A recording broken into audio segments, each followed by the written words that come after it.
From the studios of the Department of Communication in Phillipsburg, welcome to Next Level Thinking. Here are your hosts, Team APAP. Say Martin.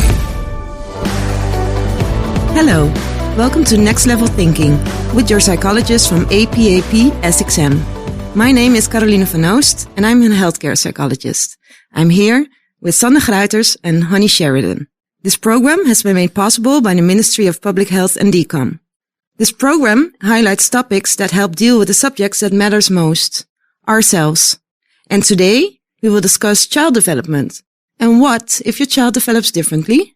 But before we go into that, the different part, let's first talk a little bit more about normal development or so-called healthy development. Yeah, because healthy development it is very important, of course, and especially in the early years of a child's life. A healthy development means that children of all abilities, including those with special healthcare needs, are able to grow up with their social, emotional, and educational needs are met. So having a safe and loving home, spending time with family, playing, singing, reading, talking, those are very important. Of course, next to proper nutrition, exercise, and sleep. Also, those can make a big difference. So it is a big responsibility as a parent, and I think not that easy, making sure that all these needs are met. So when I talk to parents who are struggling with parenting and they find the right way, in finding the right way to deal with difficult behaviors of their kids, I always tell them that it would be great if the child was born with a manual. Yeah. And the only thing is they don't. No, they don't have the manual when the child is born. And it would be great because then that would tell you what to do. Indeed, Sanne. But Honey, what is your perspective on that? Definitely it would help if they had a manual. But as we find out when we are parents that we figure out, okay, this works one day and this may not work the next day. But you have a lot of information out there. And we get a lot of information from our friends, our families, teachers, doctors, psychologists, even the fellow grocery shoppers. But that is not always so helpful, right? I mean, all the advice you get from friends and family, everyone says something differently. Yeah, I couldn't agree more. And that's why it's important that we talk about today what are the milestones and the expectations of what is considered healthy development. Yeah, so contributing to a healthy development is not as easy as it seems, but it's very important since it's the foundation of growing identity into a physical, what you say, social and emotional and educational way. So development is actually quite broad, right? Yeah, it is. And it starts even before the child is born. When the mother of the child is pregnant, it is very important what the mother eats, what the mother drinks, what the mother does. That even has an effect on the development of the child already. So before the child is born, it already starts. Yeah, it does. It does. And not only the eating and the drinking and what you do, but there is an episode where we talk about stress in adults. Mm-hmm. Well, stress in a pregnant woman also has an effect on the brain development of the child, the unborn child. Yeah. So true. It is a very, very big responsibility of you as a mother, but of course also as a father, because I think you can help the mother to be a lot during the pregnancy. Let's also talk about the stress during birth. Well, if I talk about physical stress, it's not only the physical stress during pregnancy in hard labor, for example. Sometimes your job needs some adjustments while you're further along in your pregnancy. But the physical stress of the actual birth is also a very important part of development of the child. Because if that is going not as smooth, then it has an effect on the development. So because during pregnancy, the brain already starts to develop of the child, right? The body. And so you're mainly talking about the biological development in the beginning. Yeah. So pregnancy and birth are the biological part of the start of the development of the child. And then the child is born. Honey, what happens then? The birth can be very stressful for both the mother and the child. And of course, the dads too might be very stressed by this and all your other family that is involved in you giving birth, which can be a lot of family. So, to make sure that you're able to handle that stress, make sure that you have, your regular checkups with your doctor, get the support from your family that you need, and, already kind of plan the structure and the routine to prepare for the baby. Yeah. And then when you plan that, of course, we hope that this child can be in a very welcome family. The child is very welcome and will be pampered with love, kisses, fresh diapers, and nutrition, of course. And it sounds so logical, right? To be welcomed in a loving family. But why is that so important for the development? Why is a nurturing and loving environment so important? I think it can have a big part on the child's social and emotional development. Mm-hmm. Feeling welcomed in your own home and feeling loved and cherished and special like we all are is a big part of a child's development, emotional growth, and tied into their self-esteem. And I think we can even go so far that if you don't get the love and affection that you need and the nurture, it also has a negative effect on your brain development again. So you need actually love to survive. Yeah, you do. And you can imagine that when a child is still in the womb and when it's been born, and then after that, the child has to develop their own identity, as you mentioned before. And love and affection is very important in that too, because at first the child is depending on on the mother, and then both parents or caretakers. It's not always parents who take care of the child. And then to grow their own identity, they first they depend on the caretaker, but then they have to do things on their own. Mm-hmm. They get hopefully the trust to explore and to try to fail. And to learn. Yeah, you have to fall every now and then to be able to learn to stand up, right? Unfortunately, you do. Mm-hmm. Yeah. And then when they grow older, of course, and the child will think, hey, I can do everything on my own. Yeah, I'm the superhero. Yeah. Get that face. Yeah. In the teens, just before puberty. So, that is an important, stage in development as well, especially when you talk about, identity.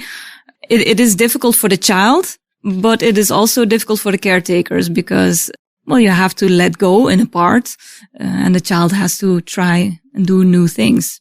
Yeah, so healthy development is not as easy as it seems. No, it isn't. And it's a big responsibility of the parents and the caretakers from the very first beginning, even before the child is born. And next to letting go and give your child the trust to explore, for a child, you have to take chances, take risk. So development is not set in stone and goes in steps, in domains. So after this break, we're going to talk a little bit more about what those steps are, those milestones. Stay with us. Stay tuned.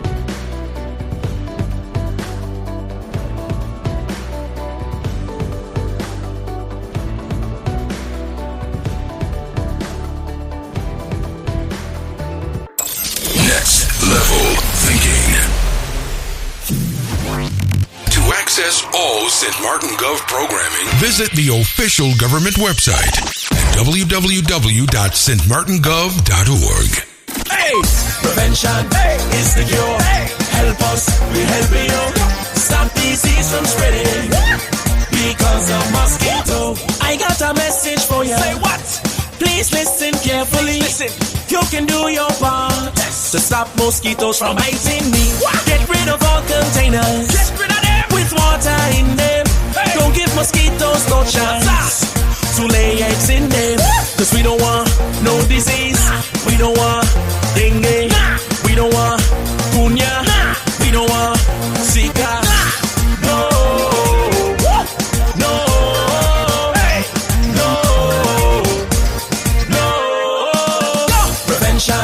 Is the cure. Help us, we help you. Stop disease from spreading. Stop it because of mosquito.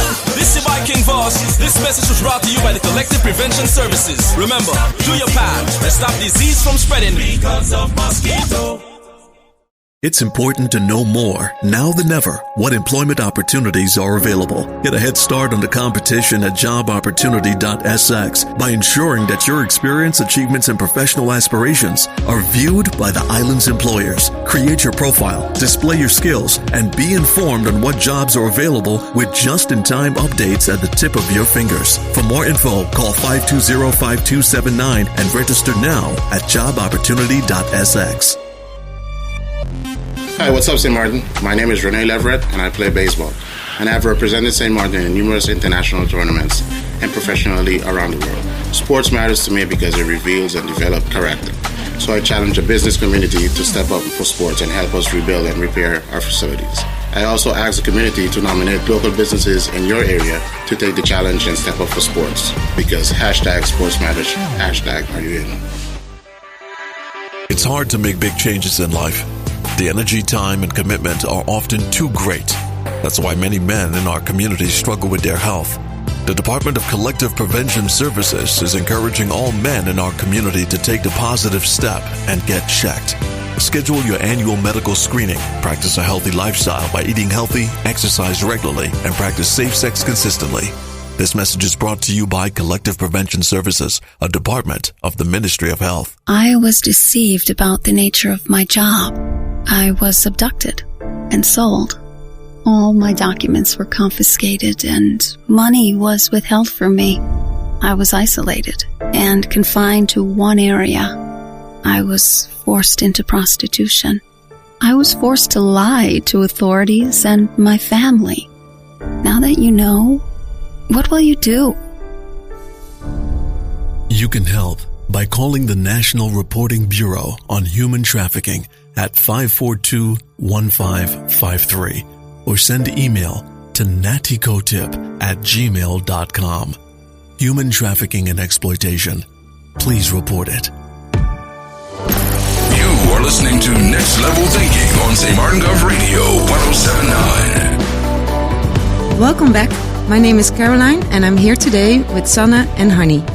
And we're talking about healthy development, or when the developments go different. We talked about what it is, healthy development, and the responsibility as a parent or a caretaker. You have an important role in the development of your child. And it is also a struggle. Positive parenting, what is that? Also something we're going to discuss today. In this segment, we will discuss what if your child development differs from other children. How do you actually know what is different? Sanne, can you say something about that? Well, when you want to know how, if your child is developing differently, you're going to compare the child to other kids, probably kids around you, maybe a firstborn, and the doctor will look at the milestones.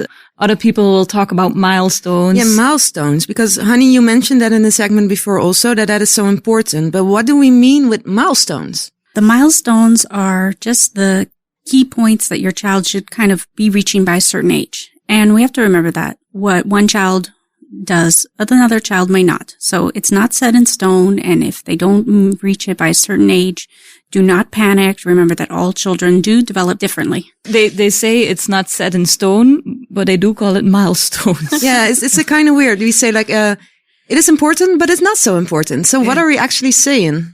Well, we talk about skills in those milestones, like the first step, smiling for the first time, waving bye-bye.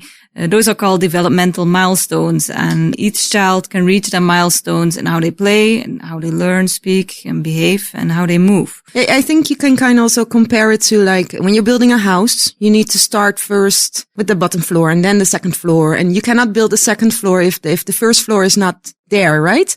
So I think also that's why we talk about milestones. You need to be able to have one milestone reached before you're able to get to the other one. So that's why it's so important. Being able to see somebody, then that's the first step to be able to wave to that person, right? So it is important to reach them at a certain pace. Yeah, I think it's difficult to learn to ride your bicycle before you can walk. Exactly. Yeah. So you need the one before the other. Yeah. So the milestones are what parents can use to kind of determine, okay, is my child meeting their developmental goals? And, well, how do I get them there? So, some of the milestones that we want to talk about are at age 2 months, your child should be kind of tracking an object. So they might watch you or an object kind of close to them. When you come and you go away, the child will, and they might even move their arms and legs when you talk to them or smile or laugh at them. And by 4 months, they will definitely smile back at you and when you play with them. You know, there's something interesting about that smile. I also read about how the biological function of the smile actually, how important that is. The child needs to smile also to bond with the parents. And actually, in the first weeks, the child doesn't even properly see you as a parent, but still smiles towards you. It's like a reflex. So in the beginning, it's more like a reflex, and later on, it becomes more social in interaction. So it's kind of interesting also how that also develops, even the smiling. Yeah, that is interesting. Yeah. And I mean, what about the positive effect on the parents? I think when you see your child smiling. Yeah. You become so proud. Yeah. Like, that's my baby. Yeah. And then 30 pictures later on Facebook, you see, okay, the baby's still smiling. Yeah. But what are other milestones because smile is an important one, but not the only one? That they will copy your facial expressions. So you'll see moms, and dads often making exaggerated facial expressions with their baby, and the baby will imitate that. Yeah. And also the way that they babble and chit chat at a certain moment, making the sounds and echoing the sounds as a parent, that also helps a lot. Yeah. And I think it is important in that babbling. You hear a lot of, parents and other people, you know, again, when you do your groceries and you're there with your baby and everyone looking like, oh, this nice baby and look how cute. And you can hear my voice already a different noise, you know, to a different level. Yeah. Higher tone. Yeah. And, so it's not only your child, your baby copying your behavior, but it's also the other way around. Yeah, so, you also adjust your behavior to your baby. Yeah. So that's all about connecting, I think.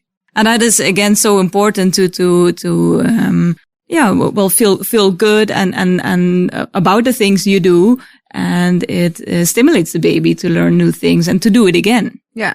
It definitely strengthens that bonding between the mother and the father or grandmother, whoever's involved in the child's life. Or the caretaker, indeed. And what are other milestones, that is important to know? That they start to, by 4 months, they should put their hands and their eyes are making movements together. So they can start realizing, oh, I can look at this cup and pick it up, or maybe coordination. Maybe not necessarily pick it up, but definitely the hands and eyes, you see them starting to use it together. And that's why it's also so important that the baby has things to play with, so they can also, by accident, sometimes discover new skills, right? Yeah. And sometimes in public, we hear mothers saying, okay, shush, shush, shush, they're babies. But, it's actually a really good thing to hear the baby babbling and for other people to interact with the baby, because there's a lot of social and emotional growth going on when the baby is just with you in the wib line and, they're chatting a lot. So it's good to chat with your baby and to make those sounds, even those funny sounds. But as a parent, how can you know what kind of milestones are all out there? Because I think we can keep talking about all the different milestones that are there, but how can you check as a parent? Is there something like a book, the manual? Well, I know in Holland they have that green book, you know, the mother always has to bring the green book and with every checkup, they write everything down, that all the milestones. Actually, that is something I ask for when I, talk to parents who have some difficulty or have some questions about the development of their child. So the green book, the logbook could help. Yeah. Are there other options? Yes. Actually, the CDC has come out with a free milestone app, and this can be on any device, which is great. It's also available in Spanish and English. Oh, that's cool. So you could check it online. Yeah. And what they do is they show videos of a typical developing baby and then a baby that's not maybe developing typically. Oh, that's cool. And they give you tips and they suggest toys to help get your baby to that next developmental milestone. So in this segment, we discussed what milestones are. We're going to talk a little bit more about early detection after the break. Please stay with us. Stay tuned. Next Level Thinking.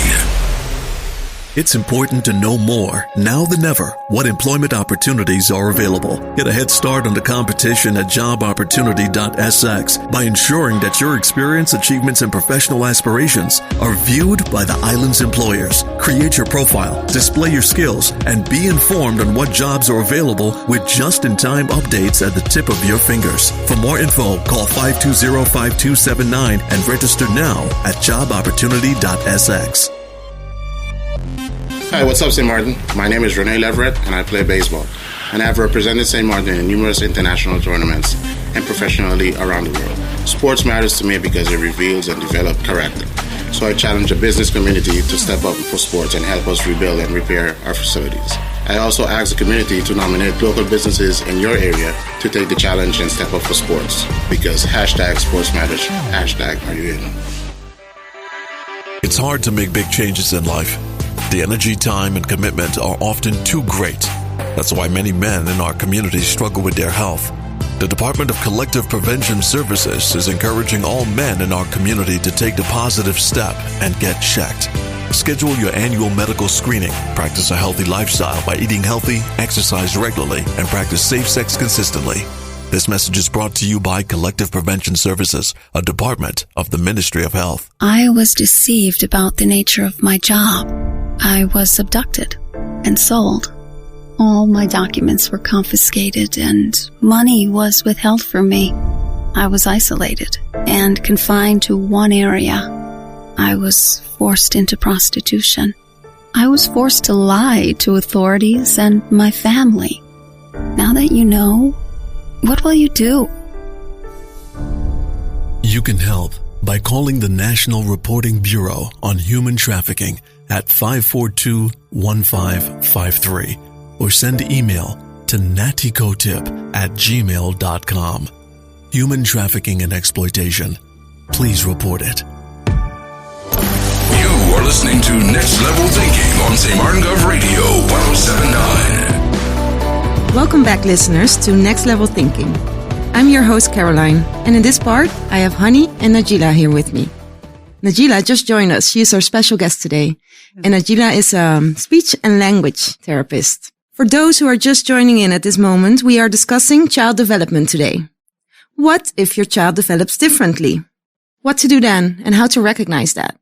We discussed the milestones and the responsibilities you have as a caretaker, the difficulties, the importance of early detection. Why is that so important, Honey? We want to make sure your child is meeting milestones, but don't panic if they aren't, because we do say, yes, they're set in stone, but maybe think of it more like soapstone. There's leadway there, and it's okay if they don't meet it by exactly 4 months, because as we know, your baby might be walking much later than another baby, and you might have one that's just a runner, and you cannot keep up with them. Yeah, indeed.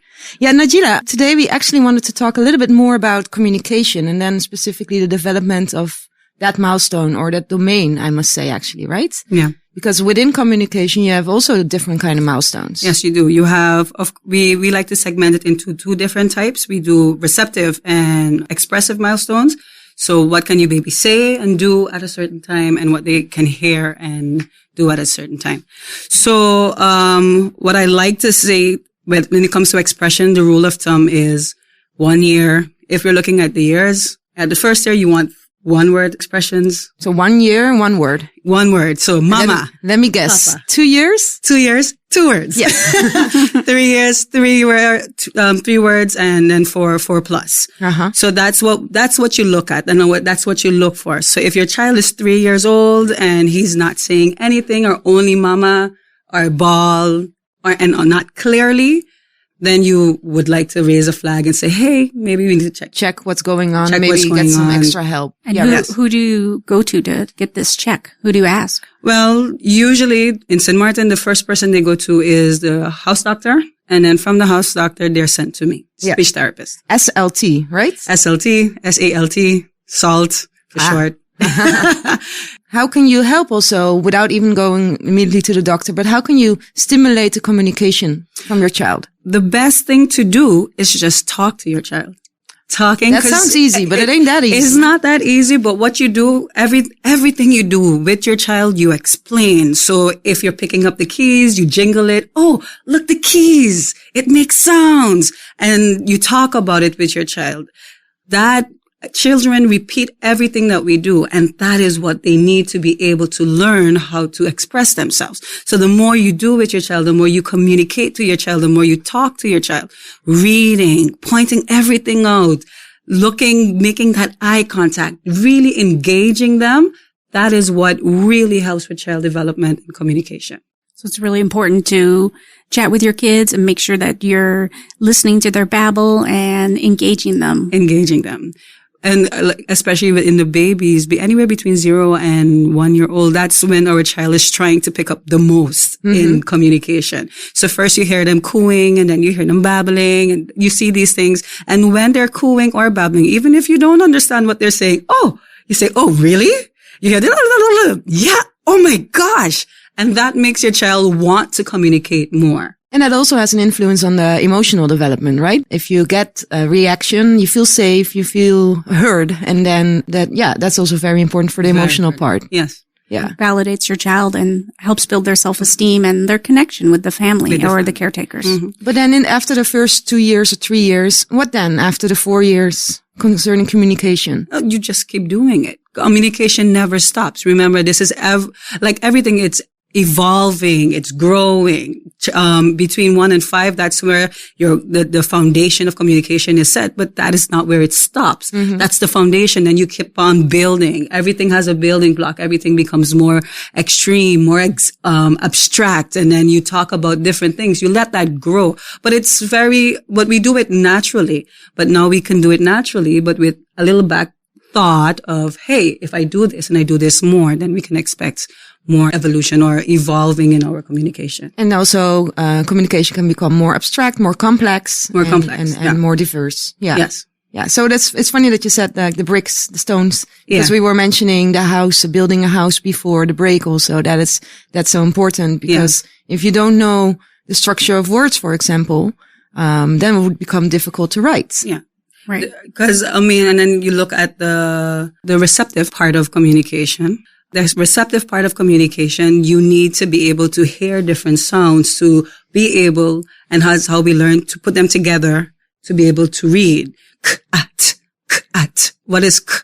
What is ah? What is t? And if I don't hear it, if I don't understand what that means, then I can't evolve to be able to sound them together and create the word cat. Although there are different ways to learn how to read, that's one of the main ways that we do on St. Martin. You see a lot of sounding and segmenting and putting together. So that's one of the ways we learn. And if they can hear it, if they understand it, then they can use it to evolve. Okay. What is an example you could recommend to make sure parents are doing that involvement? How can we make sure our babies are getting to that communication milestone? I think 5 minutes to 10 minutes a day. That's really all of eye contact, touching, talking about one thing, reading books. It doesn't take that much, but 5 minutes or 2 minutes every 3 hours, when you engage with your child, doesn't matter when, but just really engage in that moment. And 5 minutes before bed. You can think about story time, right? Storytelling, and just before you go to bed. And that also makes me think of routines. Yeah. And how important that is for development, because you kind of need to set the routine for your child to feel safe, to start explore and to start develop, right? Yeah. I really love story time because story time is a moment where you can use pictures, you can talk about something, and it's engaging in that moment. But I know there are parents who have different shifts and what have you, and they can't engage in story time. Then a moment just sitting in the car, talking about the cars are passing or talking about a tree or something, that is also a moment where you can, engage. Engage. So engage, contact, communication. Those are actually the keywords, right? Yes. So in this segment, we discussed a specific milestone, communication, more in depth. And it is a very important milestone for development because imagine not being able to communicate, not being able to express yourself. That would be so difficult. There are a lot of ways that parents can stimulate them, storytelling, making contact, having that interaction. So be active with your child in that part. Thank you, Najila, for being here today and giving information about communication. Thank you for having me. So please stay with us because after the break, we will discuss developmental delay. This is Next Level Thinking. Stay tuned.